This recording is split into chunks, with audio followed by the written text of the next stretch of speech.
Ajo çfarë ka gjetur raporti auditimit për pasqyrat financiare të Ministrisë së Infrastrukturës për vitin 2025 e konfirmon atë që thoshim prej kohësh, se për vdekjet e shumta në rrugët e autostradës të Kosovës, dikush sot do duhet ishte bërë.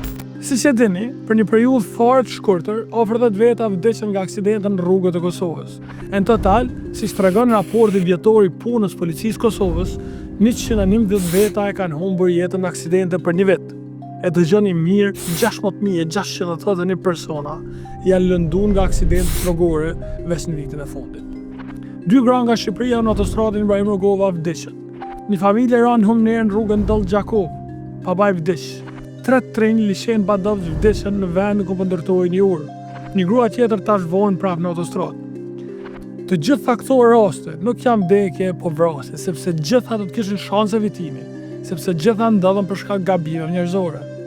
Dhe këtë do ta shihni edhe nga raporti. Në faqen 15 të raportit, thuhet se pasi kanë rishikuar procedurat e prokurimit dhe kontratat e nënshkruara, është konstatuar se në 7 raste kontratat për ndërtimin, rehabilitimin, zgjerimin dhe rikonstruktimin e rrugëve rajonale dhe nacionale janë nënshkruar gjatë vitit 2025 pa u pajisur paraprakisht me leje ndërtimore nga Ministria.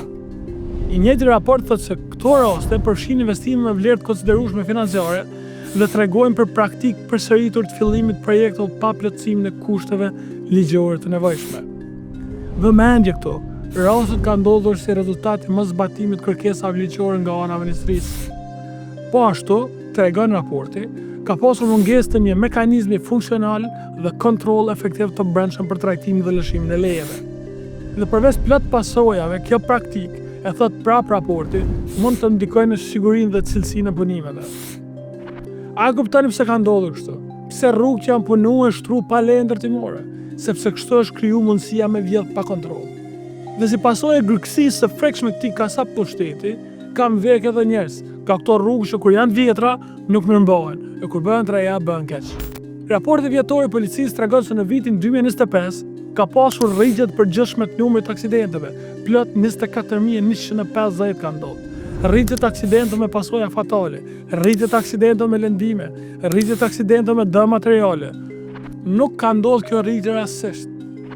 Kjo ndodh me një qeveri që në vend se me ja fal besimin popullit që e zgjedh, ligjeve, kushtetutës që ja mundson me u zgjedh, ja fal vetes të drejtën për me vjedh. Kjo ndodh kur institucionet udhëhiqen nga njerëz pa karakter, pa ndershmëri, pa integritet, pa mirësi, e pa kur farë ndjenjë detyrës.